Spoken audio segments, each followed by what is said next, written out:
Pria ini meletakkan ikan duyungnya ke pinggir kolam, lalu mereka pun berenang ke dasar kolam. Apa yang terjadi selanjutnya?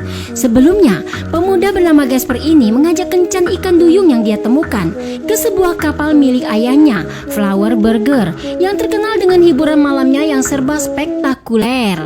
Semua orang senang melihat kehadiran dua sejoli itu, sehingga yang terjadi mereka tambah intim. Saat lagu hasil rekaman mereka berdua diputar, Gasper lalu mengajak Lula untuk berdansa. So sweet, romantis sekali. Berdasarkan informasi dari buku Gasper yang tertinggal kemarin, Dr. Milena akhirnya mengetahui kalau pemilik buku itu ada kaitannya dengan kapal Flower Burger, sehingga membuat Dr. Milena melakukan penyelidikan yang dimulainya dari kapal Flower Burger.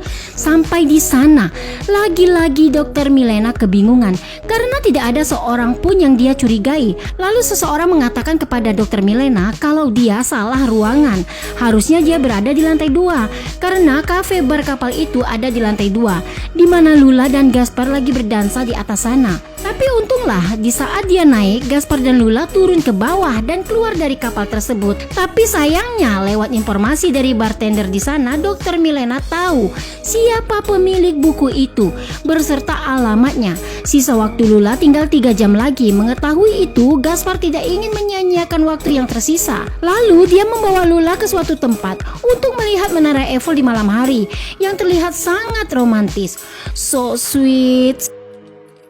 Selanjutnya, dia membawa Lula ke akuarium raksasa. Dia berharap Lula bisa sedikit refreshing, menggerakkan tubuhnya di akuarium itu. Ternyata benar, Lula sangat senang berada di akuarium itu karena sudah lama dia ada di daratan. Dia rindu untuk kembali ke habitatnya. Lalu dia mengajak Gasper untuk turun berenang bersama dirinya. Gasper pun akhirnya terpancing juga untuk menyelam. Lalu mereka berdua pun menyelam. Tampak sekali mereka sangat menikmati dinginnya kolam itu. Sampai akhirnya Gasper lupa kalau dia adalah manusia yang tidak bisa bernafas di dalam air. Gasper saking kasmarannya melihat itu, Lula langsung membawa Gasper ke permukaan. Sisa waktu tinggal sedikit lagi. Lalu Gasper membawa Lula ke pinggir muara sungai untuk dilepaskan ke habitatnya. Namun apa yang terjadi? Ternyata Gasper berusaha menahan Lula untuk tidak meninggalkan dirinya. Di sini terlihat sepertinya ada benih-benih cinta di antara mereka. Namun Lula memperingatkan kalau hubungan mereka tak bisa berlanjut karena risikonya sangat besar, bisa-bisa Gasper meninggal. Tapi Gasper mengatakan kalau dia sebenarnya kebal terhadap nyanyian kematian Lula. Bahkan pada akhirnya dia mengaku sangat mencintai Lula dan ingin hidup bersama sampai akhir hayatnya. Lalu Lula tetap saja pada pendiriannya. Gasper sepertinya tidak menyerah. Dia berkata kalau masih ada satu kejutan lagi. Lalu dia membawa Lula kembali ke apartemennya. Di sana ternyata di dalam kamar mandi, Gasper sudah merenovasi kamar mandi itu menjadi seperti pertunjukan teater yang bergambarkan kehidupan lautan. Dia berharap Lula akan betah hidup bersamanya kembali. Tiba-tiba saja Lula meminta Gasper membeli seekor ikan kesukaannya untuk dimakan sekarang. Tanpa pikir panjang lagi, Gasper langsung memenuhi permintaan wanita yang dia cintai ini. Lalu dia pergi meninggalkan Lula sendirian di kamar mandi.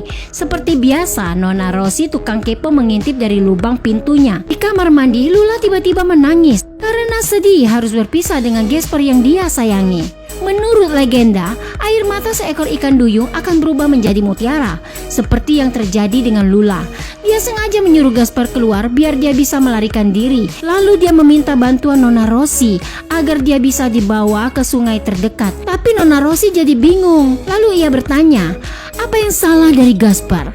Kan kalian saling mencintai. Lula menceritakan kalau Gasper semakin menderita sakit kalau mereka bersatu. Tapi Nona Rosie mengatakan kalau sakit itu bukan dari kutukan Lula, tapi memang dasar Gaspernya aja ada penyakit jantung. Di luar, Gasper pun akhirnya pulang dengan membawa pesanan Lula seekor ikan lele kesukaan Lula. Namun betapa terkejutnya dia saat masuk ke dalam. Dia melihat Dr. Milena dan kawannya ada di sana. Dia bertanya di mana mereka menyembunyikan Lula. Tapi karena emosinya sudah diubun-ubun, membuat Gasper terjatuh pingsan. Ternyata sakit jantungnya kambuh dan dilarikanlah ia ke rumah sakit dan satu ruangan dengan Lula. Di saat Gaspar pingsan, Dr. Milena ingin membalas dendam dan semakin barbar. Dia ingin mengambil sampel darah ikan ini sebanyak mungkin. Melihat Lula masih hidup, Dr. Milena langsung ingin mencekik Lula. Namun akhirnya, aksi itu diketahui oleh Rosi yang menyamar menjadi kepala rumah sakit. Dia mengatakan kalau ada pasien yang sekarat di IGD yang harus dia tangani. Mendengar itu, Dr. Milena mengurungkan niatnya dan pergilah ia ke ruang IGD. Setelah Dr. Milena keluar, Nona Rosi lalu membangunkan Gaspar. Lalu setelah Gaspar siuman, mereka lantas membawa Lula keluar dari rumah sakit itu. Mereka menyamar seolah-olah menjadi dokter dan perawat, melewati pintu masuk, dan langsung membawa Lula menggunakan bajai Gaspar yang sudah dimodifikasi. Sedangkan Dr. Milena yang mengetahui kalau dia sudah dikerjai sama si Rosi, langsung emosi dan berusaha mengejar Gaspar dan Lula dengan menggunakan mobil balap yang sudah dia modifikasi. Akhirnya kejar-kejaran pun terjadi dan ini sangat seru. Namun Gaspar berhasil lolos dan membawa tubuh lemah Lula ke tengah sungai. Ada adegan yang menyedihkan karena mereka harus berpisah. Dan setelah saling cipok-cipokan, Lula pun pergi meninggalkan Gaspar. Kepergian Lula membuat Gaspar pingsan akibat serangan jantung. Tapi untung saja ada Dr. Milena yang berhasil menyelamatkan Gaspar. Karena penglihatan Dr. Milena berubah yang melihat Gaspar itu seolah-olah mendiang suaminya. Hari demi hari berganti, peristiwa perpisahan itu tak terasa berjalan hampir 1 bulan. Gaspar merasa kesepian, lalu esoknya dengan menukar mutiara dari air mata Lula, Gaspar berhasil membeli kapal itu dari ayahnya sekaligus meminta izin untuk berpetualang mencari Lula. Dan cerita pun tamat. Sekian dulu alur cerita romantis yang berjudul Mermaid in Paris. Dan seperti biasa, Ince Saoda dan tim telah memilih 3 orang yang beruntung, yaitu 1 Evan Adi FC, 2 Taslim Weli, dan terakhir Sri Hamdani Hengga. Selamat buat kalian dan jangan lupa untuk DM Inces buat konfirmasi 2 kali 24 jam sejak video ini diupload. Bye bye, tetap di Snack Video bersama Ince Saoda.